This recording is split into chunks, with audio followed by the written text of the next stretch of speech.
Hi friends, welcome back to మన channel. ఈరోజు మన ఛానల్లో ఎగ్తో వడ అనేది చేసి చూపిస్తున్నానండి. ఇది చాలా టేస్టీగా, చాలా కమ్మగా ఉంటుంది. చాలా మసాలా వడ ఫ్లేవర్లో ఉంటుందండి. చాలా టేస్టీగా ఉంటుంది. సో దాని తయారీ విధానం ఏంటో, ప్రాసెస్ ఏంటో చూద్దాం.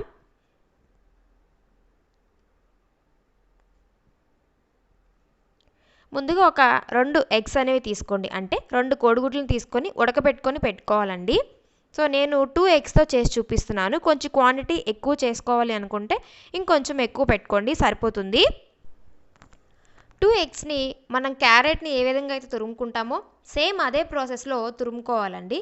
సో అది తురుముకునేది తీసుకొని నెమ్మదిగా నిదానంగా తురుముకోండి. లేదు మాకు ఈ ప్రాసెస్ కష్టము అనుకుంటే చిన్న పీసెస్గా కట్ చేసుకునేగలిగితే కట్ చేసుకున్నా సరిపోతుంది.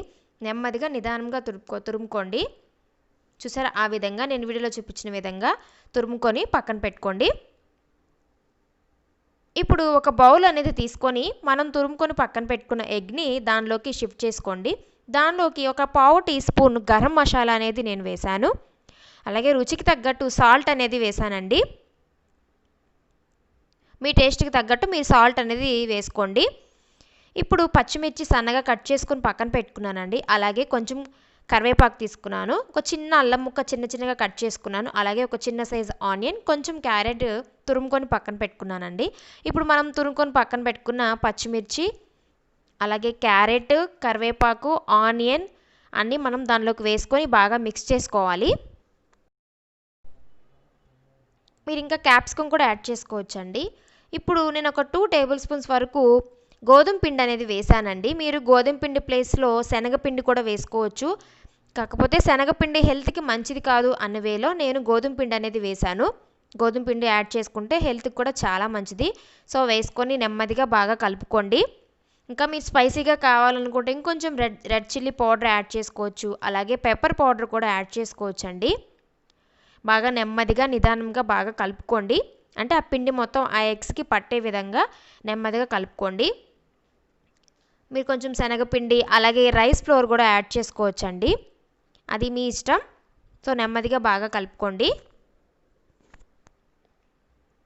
ఇప్పుడు కలుపుకొని పెట్టుకున్న దానిలోకి ఒక 1 టేబుల్ స్పూన్ వరకు ఆయిల్ అనేది వేశాను.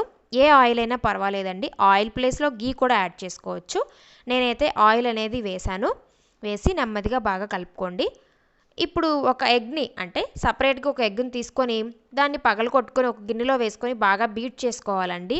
అంటే మనం ఆమ్లెట్కి ఏ విధంగా అయితే బీట్ చేసుకుంటామో సేమ్ అదే ప్రాసెస్లో మీరు ఎగ్ అనేది బీట్ చేసుకొని పెట్టుకోండి. ఇప్పుడు మనం కలిపి పెట్టుకున్న మిక్చర్లోకి ఆ ఎగ్ని కొంచెం అనేది వేసుకోండి. ఫస్ట్ కొంచెం వేసుకోండి. ఎక్కువ వేస్తే మరీ కొంచెం జారుడుగా అయిపోతుంది. సో చూసుకొని వేసుకోండి. ఇన్ కేస్ మీకు కనుక జారుడుగా అయిపోయిందంటే ఇంకొంచెం పిండి అనేది వేసుకోండి. ఇంకొంచెం పిండి అనేది వేసుకొని బాగా కలుపుకోండి. అంటే మనం పట్టుకున్నప్పుడు కొంచెం గట్టిగా ఉండాలి. సో అప్పుడు కరెక్ట్గా వస్తుంది. ఇప్పుడు బాండి పెట్టి కొంచెం ఆయిల్ అనేది వేశాను. చూసారు, ఆ విధంగా నేను షాలో ఫ్రై లాగా వేస్తున్నానండి. మీరు డీప్ ఫ్రై చేసుకున్నా ఓకే. నార్మల్గా మనం వడని ఎలా అయితే వేస్తామో సేమ్ అదే ప్రాసెస్లో మనం చెయ్యిని కొంచెం తడుపుకుంటూ కొంచెం తీసుకుంటూ నెమ్మదిగా వేసుకోవాలి. ఎక్కువగా ప్రెస్ చేయొద్దు. జస్ట్ వేళ్లతో అలా ప్రెస్ చేయండి, సరిపోతుంది. వేళ్లతో అలా ప్రెస్ చేస్తే చాలు.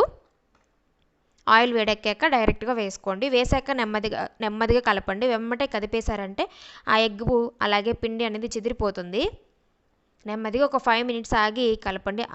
అదేవిధంగా సిమ్లో పెట్టుకోవాలండి. ఫ్లేమ్ అనేది హై ఫ్లేమ్ పెట్టారంటే కొంచెము ఆయిల్ అనేది కొంచెం చిదిమే అవకాశం ఉంటుంది. సో సిమ్లోనే పెట్టుకొని నెమ్మదిగా చేసుకోండి. చాలా టేస్టీగా ఉంటుందండి. మనం దానిలో ఎగ్ వేసామని చెప్పినా కూడా ఎవరూ నమ్మరు. సో అంత టేస్టీగా ఉంటుంది. పిల్లలు ఎవరైనా ఎగ్ ఇష్టపడని వాళ్ళు అట్లా ఎవరైనా ఉన్నట్లయితే మీరు ఇలా ట్రై చేసి చూడండి. వాళ్ళు కూడా చాలా టేస్టీగా తింటారు. ఈవినింగ్ స్నాక్ టైంలో తినొచ్చు. చాలా టేస్టీగా ఉంటుంది. చూసారా, రెడీ అయిపోయింది ఎగ్ వడ అనేది. చూసారా ఎంత ఫ్లఫీగా ఉందో. ఒక్కసారి మీరు ట్రై చేసి చూడండి. ట్రై చేసి ఎలా వచ్చిందో నాకు కామెంట్లో తెలియజేయండి. అలాగే మన ఛానల్ కనుక ఫస్ట్ టైం చూసినట్లయితే సబ్స్క్రైబ్ చేసుకోండి. అలాగే మీ ఫ్రెండ్స్ అండ్ ఫ్యామిలీ మెంబర్స్కి షేర్ చేయండి. మరొక రెసిపీతో మీ ముందుకు వస్తానండి. అంతవరకు